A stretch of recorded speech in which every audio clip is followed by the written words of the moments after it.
জন্ম কর্ম চমে দিব্যম এবং যো ব্যক্তি তত্ত্বত তক্তা দেহং পুনর্জন্ম নৈতি মামেতি সো অর্জুন বিতরাগ ভয়ক্রোধা মন্ময়া মামুপাশ্রিতা বহব জ্ঞান তপসা পুতা মদ্ভাবমাগতা। আমরা বিগত কয়েকদিন যাবৎ শ্রীমদ্ ভগবদ গীতার ৪র্থ অধ্যায়ের এই দুটি শ্লোকের আলোচনায় রত ছিলাম, ৯ এবং ১০। অনেক কিছু বলার ছিল, তাই আমাকে সময় নিতে হয়েছে। যারা শুনছেন প্রত্যহ গীতার আলোচনা, তারা অবশ্যই এই শ্লোক দুটির তাৎপর্য অনুধাবন করতে পেরেছেন, অন্তত আমার সেটা অনুমান। আমি বিভিন্ন দৃষ্টিকোণ থেকে এই শ্লোক দুটির ওপর আলোকপাত করবার চেষ্টা করেছি, বিভিন্ন শব্দের গভীরে ঢুকবার চেষ্টা করেছি, শব্দগুলোর মধ্যে দিয়ে ভগবান কি বলতে চেয়েছেন এটা বোঝাবার চেষ্টা করেছি আপনাদের। আলোচনা যে আরো ব্যক্ত করা বা আরো যে বাড়ানো যায় না তা নয়, বাড়ানো যায়, কিন্তু আমার মনে হয় আর বোধহয় আলোচনার বিশেষ প্রয়োজন নেই। তবুও একটা সংক্ষিপ্ত সার এই দুটো শ্লোকের প্রয়োজন। এই দুটো শ্লোকে ভগবান অর্থাৎ আমাদের পার্থসারথী বলছেন বা বলতে চেয়েছেন, যিনি আমার দিব্য জন্ম ও কর্মের তত্ত্ব জানেন তিনি আমাকেই প্রাপ্ত হন, তিনি মুক্ত হন, তার বিষয় অনুরাগ দূর হয়। আমার জন্মকর্মের জ্ঞান দিয়ে মানে জ্ঞানের দ্বারা পবিত্র হয়ে তিনি আমার পরম যে সত্তা সেই সত্তায় স্থিতি লাভ করেন। কিন্তু তত্ত্ব তো জানতে হবে, আমাকে তত্ত্ব তো বুঝতে হবে। এই তত্ত্ব তো জানা বা তত্ত্ব তো বোঝা, এটা কিন্তু অধিকাংশ ক্ষেত্রে আমরা কেউ করি না। আমরা ব্যাপারটাই বুঝি না।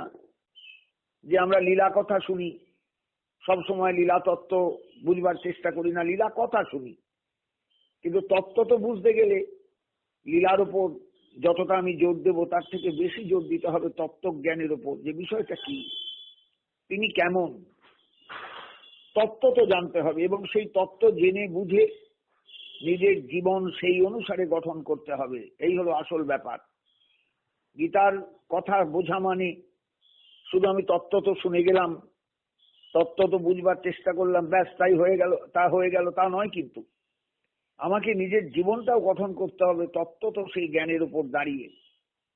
এই জন্যই লীলা কথা আমাদের প্রচুর আলোচনা হয়, কিন্তু আমরা সেই লীলা কথা শুনি, ঘরে আসি আবার যে কে সেই, আমাদের ভেতরে কোনো রিয়াকশন আমরা দেখতে পাই না। আমাদের জীবনের মধ্যে সেই লীলা কথা শ্রবণের যে একটা ফল, সেই ফল কিন্তু আমরা অনুভব করি না। তার কারণই এইটা, বা কারণই এই যে আমরা তত্ত্বত বিষয়গুলোকে, লীলাকেও তত্ত্বত গ্রহণ করি না। লীলা গল্প শুনে এলাম, ভগবান কেমন করে মাখন চুরি করলেন, গোবিন্দকে মা যশোমতী কেমন করে দড়ি দিয়ে বাঁধলেন, 2 আঙুল ছোট হলো, কি সুন্দর বললেন পাঠক। এই হলো ব্যাপার আমাদের। আমরা কি সুন্দর বললেন, কি চমৎকার করে অভিনয় করে বুঝিয়ে দিলেন গোপালের কান্নাটাকে, এগুলো আমরা বুঝি। আমাদের গল্প শোনা হয়, তত্ত্ব তো তাকে বোঝার চেষ্টা আমাদের নেই বললেই চলে। কারণ আমরা সেই মধ্যযুগের আবহাওয়া থেকে আজ পর্যন্ত শুধু এইভাবেই শাস্ত্র কথাগুলোকে গল্পের আকারে পেয়ে এসেছি। রামায়ণ পেয়েছি, মহাভারত পেয়েছি, শ্রীমদ্ ভাগবত যে একবারে আলোচনা হয়নি তা নয়, হয়েছে, আমরা সেগুলো গল্প আকারে শুনেছি। কখনো তত্ত্ব তো বুঝবার চেষ্টা করিনি, যে আমার সঙ্গে এই তত্ত্বজ্ঞানের সংযোগটা কোথায়, ঈশ্বর তত্ত্বজ্ঞানের সংযোগটা কোথায়, এটা আমরা কখনো বুঝবার চেষ্টা করিনি। আমার জীবনের সঙ্গে যে তত্ত্বজ্ঞানের একটা গভীর সংযোগ আছে, এটা ভাববার কোনো সুযোগ আমাদের আসেনি জীবনে। কেউ বলেন উনি আমাদের চারপাশে যারা পাঠ করেন, হরিকথা কীর্তন করেন, তারা গল্প বলেন, বিভিন্নভাবে কাহিনীকে সাজিয়ে বর্ণনার রং দিয়ে বা বর্ণনার মধ্যে রং এনে মিশিয়ে তাকে মনোগ্রাহী করে তোলেন, শ্রুতিগ্রাহী করে তোলেন। কিন্তু তত্ত্ব তো আমাদের কাছে ঈশ্বর বার্তাটা ঠিক মতো পৌঁছয় না। এই হলো গন্ডগোল। এই দুটি শ্লোকের মধ্যে দিয়ে আমরা পেয়ে গেলাম, কি পেলাম, যে ভগবান অজ অব্যয় অব্যক্ত হয়েও কিরূপে আত্মমায়ার দ্বারা অবতীর্ণ হন। তিনি অজ, জন্মরহিত, তিনি অব্যয়, তাকে কোনোভাবেই ছোট বড় ভাবা যায় না, তার ছোটও হয় না বড়ও হয় না, তিনি চিরকাল সমান। অব্যক্ত, তাকে কোনোভাবে ব্যস্ত করা যায় না, ভাষা দিয়ে নয়, ভাব দিয়ে নয়, কিছু দিয়ে নয়। তিনি যেখানে যেটুকু প্রকাশিত হওয়ার তার কৃপায় হন। এইগুলোকে আমাদের বুঝতে হয়। তিনি আত্মমায়ার দ্বারা জগতে অবতীর্ণ হন, আর এই তত্ত্বই হলো শ্রেষ্ঠ অধ্যাত্ম তত্ত্ব। এটা আমাদের বোঝাবার কিন্তু কেউ নেই। তিনি নিষ্ক্রিয় অকর্তা হয়েও নির্লিপ্ত ভাবে কেমন করে কর্ম করেন, এই তত্ত্বই হলো দিব্য কর্মতত্ত্ব। আমাদের কেউ বোঝান না। তিনি নির্গুণ হয়েও সগুণ, অশেষ কল্যাণ ও গুণপেত, অহেতু কৃপা সিন্ধু। লোক সংগ্রহের জন্য, লোকশিক্ষার জন্য বা ভক্তবাঞ্ছা পূরণের জন্য তার এই লীলা, এই তত্ত্বই হলো ভক্তি তত্ত্ব। সুতরাং জন্মকর্মের তত্ত্ব বুঝতে পারলেই পরম জ্ঞান, দিব্য কর্ম ও পরাভক্তির মর্ম অধিগত হয়। তখন জীব তাতে আত্মসমর্পণ করে তার মধ্যে তার কাছে সম্পূর্ণরূপে নিজেকে সঁপে দিয়ে তার যে নিষ্কাম কর্ম, সেই আদর্শকে অনুসরণ করে সিদ্ধি লাভ করতে পারে। তার আর অন্য সাধনার প্রয়োজন হয় না। এখানেই তার ভাগবত জীবন প্রাপ্তি। আমরা এই জায়গাগুলো বুঝি না, কিন্তু কেউ আমাদের বুঝিয়ে দেন না। গীতা পাঠ হয় হয়তো অনেক জায়গায়, গীতার আবৃত্তি হয়, প্রতিদিন আবৃত্তি দিতে দিতে যারা আবৃত্তি দিচ্ছে তাদের গীতা মুখস্থ হয়ে যায়, গড় গড় করে মুখস্থ বলে দেন। হয়তো উচ্চারণগত কিছু ভুল ভাল থাকলেও থাকতে পারে, কিন্তু মুখস্থ হয়ে যায়। কিন্তু তাতে গীতার যে তত্ত্ববোধ, সেই তত্ত্ববোধটা কতটুকু হয় কেউ তো ব্যাখ্যা করেন না। আবার যিনি ব্যাখ্যা করতে বসেন তিনি এমন জটিল করে ব্যাখ্যা করেন, এত জগা খিচুড়ি হয়ে যায় সেই ব্যাখ্যাটা, সাধারণ মানুষের ভেতরে গিয়ে সেই ব্যাখ্যা প্রবেশ করে না। অতএব গীতার অনুভব আমাদের কাছে অধরাই থেকে যায়, আমাদের কাছে কখনোই পরিষ্কার হয় না, আমাদের কাছে কখনোই ধরা পড়ে না। এইভাবেই চলে আসছে আমাদের প্রাত্যহিক জীবন। গীতা আমাদের ঘরে ঘরে আছেন, গীতা আমাদের প্রত্যেকের কাছে আছেন। গীতা চেনে না এমন হিন্দু বা এমন সনাতন ধর্মাবলম্বী খুব কম, নেই বললেই চলে। কিন্তু সেই গীতার সঙ্গে নিজের জীবনকে যোগ করা, নিজের জীবনকে যুক্ত করা, এটা কটা মানুষ পারেন বলুন দেখিনি? কজনা পারেন? এই জন্যই আমার এই গীতার আলোচনায় প্রবেশ, যাতে মানুষ অন্তত একটু গীতার সঙ্গে নিজেকে যুক্ত করতে পারে, গীতার ভাবনার সঙ্গে নিজেকে জড়িয়ে নিতে পারে, গীতার ভাবনার মধ্যে ডুব দিতে পারে, এবং সেই ডুব দিয়ে গীতার ভাবনায় স্নিগ্ধ যে একটা আনন্দ, স্নিগ্ধতা, সেই স্নিগ্ধতায় যদি হৃদয়টা ভরে ওঠে, মনটা ভরে ওঠে, সেই জীবন নিয়ে সে যদি চলতে পারে, তাহলেই তো তার প্রকৃত জীবন। মানুষের দরকার ভাগবত জীবন প্রাপ্তি, মানুষের দরকার ঈশ্বরকে উপলব্ধি করা, মানুষের দরকার সংসারের মধ্যে থেকেও সংসারের অতীত যিনি, সেই বস্তুটাকে চেনা, জানা, বোঝা এবং তাকে একান্তভাবে স্মরণ করে চলা।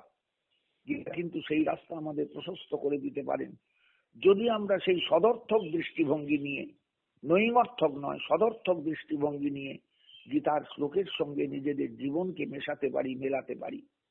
কিন্তু আমরা সেই চেষ্টা করি না। বলুন দেখিনি, তত্ত্ব তো জানার চেষ্টা মানুষের কজন আছে? পাঠ শুনতে বসলাম, হরিকথা শুনছি, কিন্তু যিনি হরিকথা বলছেন তিনি তো তত্ত্ব তো ব্যাখ্যা করলেনই না, তিনি তো গল্প বলে চলে গেলেন, সুন্দর করে সুচারুরূপে গল্প বলে চলে গেলেন। এবার শ্রোতার কাছে কি ইম্প্যাক্টটা পৌঁছবে, কি তাৎপর্যটা পৌঁছবে? শ্রোতাও গল্প বলতে শিখলো, গল্প বুঝলো, গল্পের মধ্যে ডুবে গেল, তত্ত্বের মধ্যে ডুব দিল না। এই জন্য আমাদের দেখবেন কথায় বার্তায়, আলোচনায়, লীলা কীর্তনের আসরে, পাঠের আসরে গল্প বলার ঢংটাই বেশি প্রবল, তত্ত্বজ্ঞানের আলোচনা সেখানে হয় না বললেই চলে। কারণ তত্ত্ব সাধারণ মানুষের হৃদয় গোচর হয় না, কারণ সে তো সেই শিক্ষায় শিক্ষিত নয়। ছোটবেলা থেকে সে গল্প শুনে এসেছে, ঠাকুরমার ঝুলি, ঠাকুরদাদার ঝুলি যেমন ছোটবেলায় একেবারে শৈশবে শুনেছে, পরবর্তীকালে পাঠের আসরে সে শুধু গল্প শুনেছে। সেই গল্প তো তত্ত্ব নয়, তত্ত্ব তো গল্প নয়, গল্প তত্ত্ব নয়, তত্ত্ব আলাদা জিনিস। অতএব তত্ত্ব তো তাকে বুঝতে হবে, তত্ত্ব তো তাকে জানতে হবে, তত্ত্ব তো তাকে ভাবতে হবে, তত্ত্ব তো তাকে অনুভব করতে হবে, তত্ত্ব তো অন্তরে জিজ্ঞাসা নিয়ে সেই তত্ত্বের চরণে প্রপন্ন হতে হবে। তিনি জিজ্ঞাসার সদুত্তর অন্তরে বসে দিয়ে দেবেন, তবেই তো জীবের নিষ্কৃতি, তবেই তো জীবের প্রকৃত জীবনের মূল্য প্রাপ্তি। আমি জীবনটা পেয়েছি, আমি যে জীবনটা লাভ করেছি, এই জীবনটার পরিপূর্ণতা আসবে সেদিন যেদিন ঈশ্বর তত্ত্বকে অবগত হয়ে আমি তার চরণে গভীরভাবে ভক্তি আশ্রয় করে আমি তার চরণে সমর্পণ করতে পারবো নিজেকে। এই জন্য আমাদের সমর্পণটাও সঠিক হয় না, তার কারণ আমরা তো তাকে তত্ত্ব তো জানতে পারিনি। তাকে গোপালের ছেলে, গোয়ালার ছেলে বলে জানলাম, নন্দ মহারাজের সন্তান বলে জানলাম, কিন্তু নন্দ মহারাজই বা কে, তিনি বা কে, বৃন্দাবনই বা কি, এগুলো তো আমরা তত্ত্ব তো জানলাম না। বৃন্দাবন মানে একটা ভূখণ্ড জানলাম। সত্যি কি বৃন্দাবন ভূখণ্ড? বাংলার থেকে 1000 কিলোমিটার দূরে? বলুন কিন্তু সত্যি কথা। মথুরা কি একটা শুধু ভূখণ্ড? দ্বারকা কি একটা ভূখণ্ড? ভূখণ্ড যেমন সত্যি, এটা ভূগোলের সত্য, কিন্তু তত্ত্বের সত্য কিন্তু তা নয়। তত্ত্বের সত্য হলো নিত্যধাম। নিত্যধাম, আমাদের সেই ধামতত্ত্বের বোধ কোথায়? আমাদের সেই নিত্য ধামতত্ত্বের বোধ কোথায়? আমরা তো তা নিয়ে চলি না। অতএব বৃন্দাবনেই আমায় যেতে হবে, এটা তো কিন্তু এটার কোনো মানে হয় না। অযোধ্যাতেই আমায় যেতে হবে, তার কোনো মানে হয় না। রবীন্দ্রনাথ তার ভাষা ও ছন্দ কবিতায় বলছেন, কবি তব মনোভূমি রামের জন্মস্থান অযোধ্যার চেয়ে সত্য যেন। রবীন্দ্রনাথকে কেউ কি কাঠগড়ায় দাঁড় করিয়েছেন এই কথা বলার জন্য? না, কারণ রবীন্দ্রনাথ সঠিক কথাটা বলেছেন ভাষা ও ছন্দ কবিতায়। যখন রত্নাকরের মধ্যে কবিত্ব শক্তির প্রকাশ হলো, মা নিষাদ ও প্রতিষ্ঠান তমগম শাশ্বতী সমা যৎ ক্রঞ্চ মিথুনাদেকম অবধিক কাম মোহিতম। তুমি কোনোদিন জীবনে সত্যিকারের কল্যাণ বোধ পাবে, কল্যাণ বোধ তোমার আসবে না, প্রতিষ্ঠা লাভ করবে না। বলে কেন? না, তুমি এইরকম একটা মৃত্যুকে ঘটালে। ক্রঞ্চ ক্রঞ্চি মিলনের আনন্দে অভিভূত হয়েছিল, তুমি সেই ক্রঞ্চটাকে মেরে দিলে। ক্রঞ্চি তার কান্নাটা শুনতে পেয়েছ? হে নিষাদ, কোনোদিন তুমি প্রতিষ্ঠা পাবে না। এই যে কবিতা বেরিয়ে এলো রত্নাকরের মুখ দিয়ে, বাল্মীকির মুখ দিয়ে, সেই কবিতাই হলো ভাষার প্রথম প্রকাশ, ছন্দের প্রথম প্রকাশ। রবীন্দ্রনাথের কবিতার নাম ভাষা ও ছন্দ। রত্নাকর দস্যুর থেকে বাল্মীকিতে পরিণত হয়ে বললেন, আমি কি করব এই শ্লোক দিয়ে, এই অসাধারণ ছন্দবদ্ধ শ্লোক দিয়ে, যার শোক থেকে উৎসারিত হলো। বলে কেন? রামচন্দ্রের চরিত্র রচনা করো। বলে আমি তো রামচন্দ্রকে চিনি। বলে না না না, তোমার হৃদয়ে যে অযোধ্যা আছেন, কবি তব মনোভূমি রামের জন্মস্থান অযোধ্যার চেয়ে সত্য যেন। তোমার মনোভূমি, সেটাই হলো আসল অযোধ্যা। সেই মনোভূমিতে, সেই অযোধ্যায় রামচন্দ্র যেভাবে লীলা করলেন বা করবেন ভবিষ্যতে, তোমার লেখনী দিয়ে যা প্রকাশিত হবে, সেইটাই হলো আসল রামায়ণ। রবীন্দ্রনাথের কবিতাটা পড়ে দেখবেন, ভাষা ও ছন্দ কবিতা, অসাধারণ কবির একটা বিবৃতি বা বিশ্লেষণ, অসাধারণ অসাধারণ। বৃন্দাবনও ঠিক তাই। সাধকের অন্তরের মধ্যে সেই বৃন্দাবনের অবস্থান, ভূগোলে নয়। আমরা ভূগোলের বৃন্দাবনে যাই, সেখানে থাকি, সেখানে খাওয়া দাওয়া করি, সেখানে নানা রকমের জীবন যাপন করি, কিন্তু ভূগোলের বৃন্দাবন, ভূগোলের দ্বারকা, ভূগোলের মথুরা সাধনার নয়। এটা জগতের ভূগোলের। সাধনার ধাম আলাদা। সেই সাধনার ধামকে খুঁজতে হয়, অন্তরের মধ্যে খুঁজতে হয়। এবং যিনি প্রকৃত সাধক, তিনি গীতার ভাষায়, আমি আবার বলি যে মানুষ যেমন শাস্ত্রকে অনুসন্ধান করে, গীতাকে যিনি অনুসন্ধান করবেন তিনি বুঝতে পারবেন বিতরাগ ও ভয় ক্রোধা মনময়া মাম উপাশ্রিতা। জ্ঞানতাপস হয়ে, বিতরাগ বিতভয় বিতক্রোধ হয়ে, মনময় হয়ে, ঈশ্বরময় হয়ে, তার চরণে আশ্রয় নিয়ে যিনি জ্ঞান তাপস হয়ে উঠতে পারবেন, যিনি জ্ঞান তাপস হয়ে উঠতে পারবেন, তিনি পবিত্র হয়ে তিনি তার ভাব লাভ করবেন, তার ভাবে ডুবে যাবেন। এই ভাবনায় ডুব দেওয়াটাই হলো জীবনের আসল। ভাবনায় ডুব দেওয়াটাই জীবনের আসল কর্তব্য, আসল সাধনার পরিপূর্ণতা। আমরা মনে করি বৃন্দাবনে গেলেই বোধহয় সব হয়ে গেল, তা নয়। ওই জন্যই গতকাল বলেছিলাম যে বিল্বমঙ্গল বৃন্দাবনে গিয়ে পৌঁছেছেন বা পৌঁছেছিলেন, এমন ইতিহাস তো কোথাও বলা নেই। কবিরাজ গোস্বামীপাদ তিনিও কর্ণামৃতের টিকা রচনা করতে গিয়ে এমন কথা বলেছেন বলে আমার মনে হচ্ছে না, মনে পড়ছে না এই মুহূর্তে।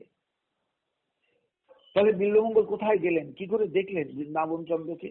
এবং গ্রন্থের প্রথম শ্লোকে, দ্বিতীয় শ্লোকে বললেন কি করে যে আমি ওই কিশোরাকৃতি, ওই অপ্রাকৃত ওই বস্তুকে আমি পেতে চাই।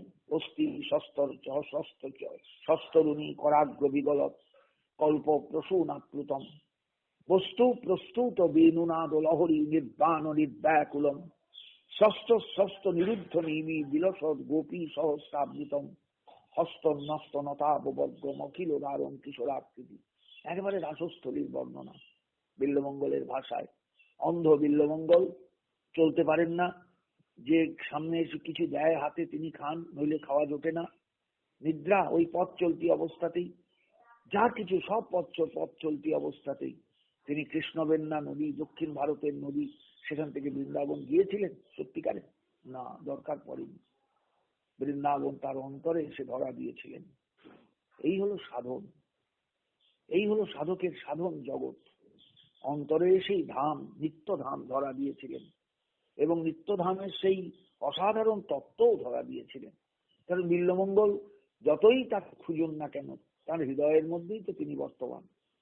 তিনি বাইরে খুঁজবেন কোথায়? যাবেনই বা কোথায়? আমি বৃন্দাবন যাচ্ছি, কোথায় যাচ্ছ? না, বৃন্দাবন যাচ্ছি। চাতুর্যৈক নিদান সীম চপলা পাঙ্গচ্ছটা মন্থরম লাবণ্যামৃত বিচি ললিত দৃশং লক্ষ্মী কটাক্ষাদৃতম কালিন্দী পুলিনাঙ্গন প্রণয়িনং কামাবতারাঙ্কুরম বালং নীলমমি বয়ং মধুরিম সারাজ্য মারাধনুম। কি করে বুঝলেন বিল্বমঙ্গল? চোখ অন্ধ দৃষ্টি, অন্ধত্ব যার চোখে, দৃষ্টিশক্তিহীন যিনি, নিজের চোখ নিজে নষ্ট করে দিয়েছিলেন। এই দুটো আমার শত্রু, এই দুটো শত্রুর কাছে থাকলে আমি কিছুতেই কোনোদিন তাকে পাবো না। তিনি কি করে বর্ণনা করলেন অসাধারণ চতুর সেই গোবিন্দ বৃন্দাবন চন্দ্র, চাতুর্যৈক নিদান সীম চপলা পাঙ্গচ্ছটা মন্থরম। অথচ সেই গোবিন্দ, সেই চঞ্চল, তিনি রাধারানীর দৃষ্টিতে একদম স্তব্ধ হয়ে গিয়েছেন। তার ডান দিকে রাধারানী শুধু তাকিয়েছেন। তিনি কেমন না লাবণ্যামৃত বিচি ললিত বিষম, এমন ভাবে তাকাচ্ছেন লাবণ্য ঝরে পড়ছে সেই দৃষ্টি দিয়ে। লক্ষ্মী কটাক্ষাদৃতম, যেন সাক্ষাৎ ত্রিজগতের লক্ষ্মী যেন সব তার মধ্যে মানে রয়েছেন, বিদ্যমান। রাধারানী আকুল হয়ে তাকিয়ে আছেন সেই মদন গোপালের দিকে। কালিন্দী পুলিনাঙ্গন প্রণয়িনম, তিনি কালিন্দী পুলিন ছাড়া আর কোথাও থাকেন না। তাহলে কালিন্দী পুলিন পর্যন্ত বিল্বমঙ্গল গিয়েছিলেন পায়ে হেঁটে? এটা কি বিশ্বাসযোগ্য? না। সাধক তার অনুভবে পেলেন বৃন্দাবন চন্দ্রকে। তিনি কামাবতার অঙ্কুরম, কামের প্রথম অবতার। বৃন্দাবনে অপ্রাকৃত নবীন মদন, সেই নবীন মদন। বালং নীলমণি, ওই নীল বালকটি আমার পছন্দের। আমি সেই মাধুর্যময় সেই বালকটিকে চাই, আমি আর কিচ্ছু চাই না। সেই আমার সবকিছু, সেই আমার সর্বস্ব, সেই আমার নয়নের মণি, হৃদয়ের ধন। ভাবুন একবার জায়গাটা, প্রত্যেকে বুঝতে পারবেন। তত্ত্ব বোঝা, তত্ত্ব জানা, তত্ত্ব অনুভব করা, এই জায়গাটা প্রত্যেকের বোঝা দরকার। আমরা ভাষা বুঝবার চেষ্টা করি, ভাষা জানবার চেষ্টা করি, ভাষা ধরবার চেষ্টা করি। না, ভাষা নয়, তাকে গভীরভাবে অনুভব করতে হয়, গভীরভাবে অনুধাবন করতে হয়, গভীরভাবে তার সঙ্গে সম্পৃক্ত হতে হয় এবং শাস্ত্র, মহাজন বাক্য সব কিছু মিলিয়ে দেখতে হয় আমার ধ্যেয় বস্তু মিলছেন কিনা। এই শিক্ষাটা সবারই ভেতরে জাগা দরকার। আন্দাজে কিছু হয় না, মনে রাখবেন। সাধন জগৎটা আন্দাজের জগৎ নয়। আমি একটা আন্দাজ করলাম, আন্দাজ করে এগুলাম, তা নয়।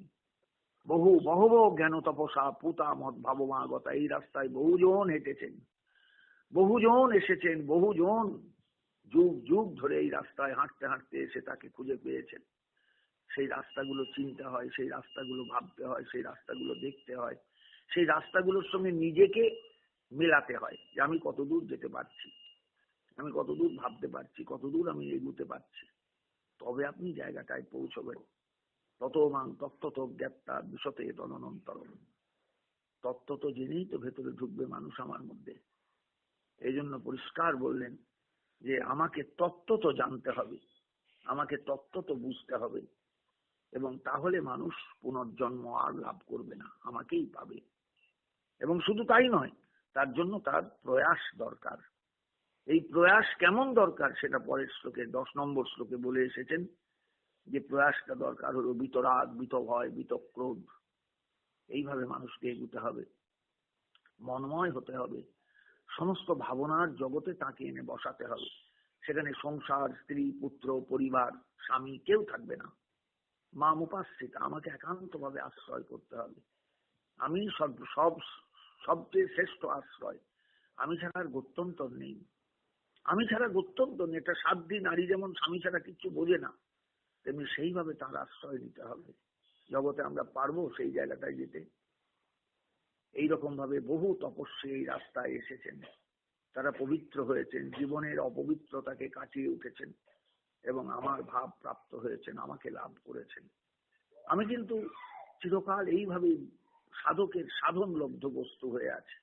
অতএব অর্জুন, বুঝতে পারছো যে সাধনা ছাড়া কোনোদিনই সাধ্য তত্ত্বকে পাওয়া যায় না। সাধনা ছাড়া কোনোদিনই সাধ্য বস্তু মেলে না। আমি হলাম চরম সাধ্য, আমাকেও সাধনার দ্বারা পেতে হয়।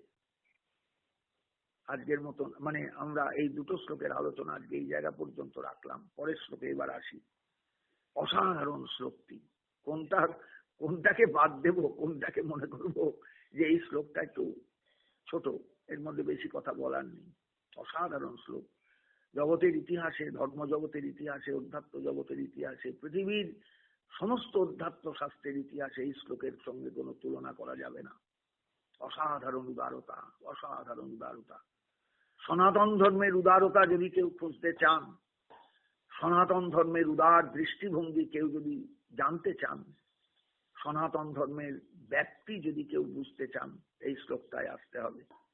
অর্জুন, যে যথামাং প্রপদ্যন্তে তাং তথৈব ভজাম্যহম মম বর্তানুবর্তন্তে মনুষ্যা পার্থ সর্বস।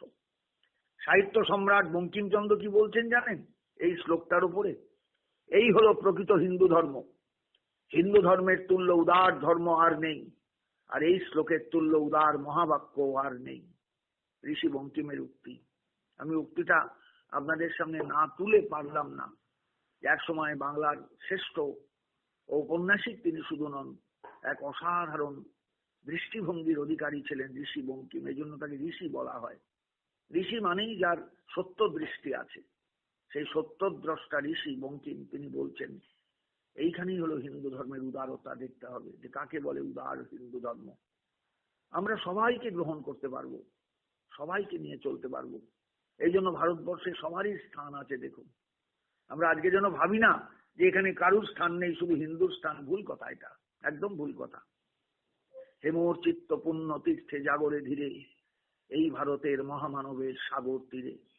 হেথায় দাঁড়ায় দুবাহু বাড়ায় নমি নর দেবতারে, উদার ছন্দে পরমানন্দে বন্দন করি তারে। ধ্যান গম্ভীর ওই যে ভূধর নদী জপমালা ধৃত প্রান্তর, হেথায় নিত্য হেরো পবিত্র ধরিত্রীরে, এই ভারতের মহামানবের সাগর তীরে। এইটাই হলো আসল ভারতবর্ষ। হেথায় একদিন বিরামবিহীন মহা ওঙ্কার ধ্বনি, হৃদয় তন্ত্রে একের মন্ত্রে উঠেছিল রণরণী। তপস্যা বলে একের অনলে বহুরে আহুতি দিয়া, বিভেদ ভুলিল জাগায়ে তুলিল একটি বিরাট হিয়া। বিভেদ ভুলিল জাগায়ে তুলিল একটি বিরাট হিয়া। কি করে সেই হিয়াটা তৈরি হয়েছে, হৃদয়টা তৈরি হয়েছে? না, এইখানকার ভগবান, এই ভারতবর্ষের ভগবান বলতে পেরেছেন বা বলেছেন যে যথামাং প্রপদ্যন্তে তাং তথৈব ভজাম্যহম। যে আমাকে যেভাবে ভজনা করুক, আমি তাকে সেইভাবেই ধরা দিই তার কাছে।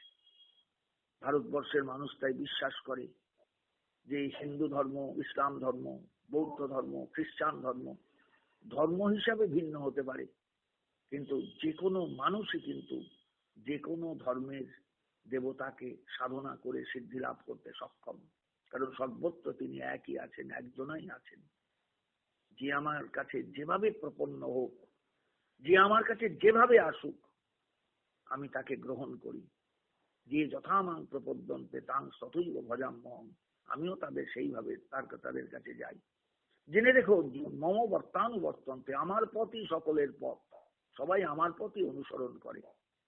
কিরকম না, মনুষ্যা পার্থ সর্বস্ব, জগতের সমস্ত মানুষ আমার পথই অনুসরণ করে। আমি সর্বত্র আছি।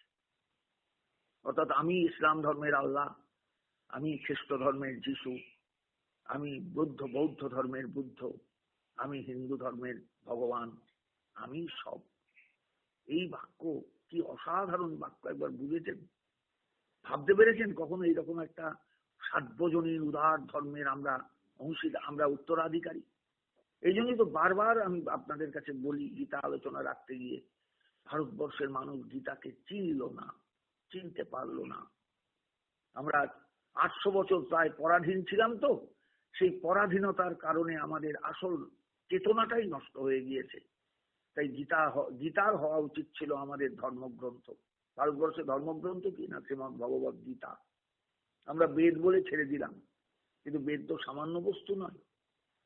বেদের মধ্যে উপনিষদ, ব্রাহ্মণ, আরণ্যক সবকিছু আছে। আর গীতা হলেন উপনিষদের সার, উপনিষদের সারাংশ। গীতারই হওয়া উচিত ছিল ভারতের প্রকৃত ধর্মগ্রন্থ, কিন্তু আমরা সেই জায়গাটায় গেলাম না। গীতাকে সার্বজনীন করে তুলতে পারলাম না। গীতা অবহেলিতই রয়ে গেলেন। স্বাধীনতার 75 বছর পূর্ণ হতে যাচ্ছে। ভাবুন আমরা কোথায় অন্ধকারে পড়ে আছি।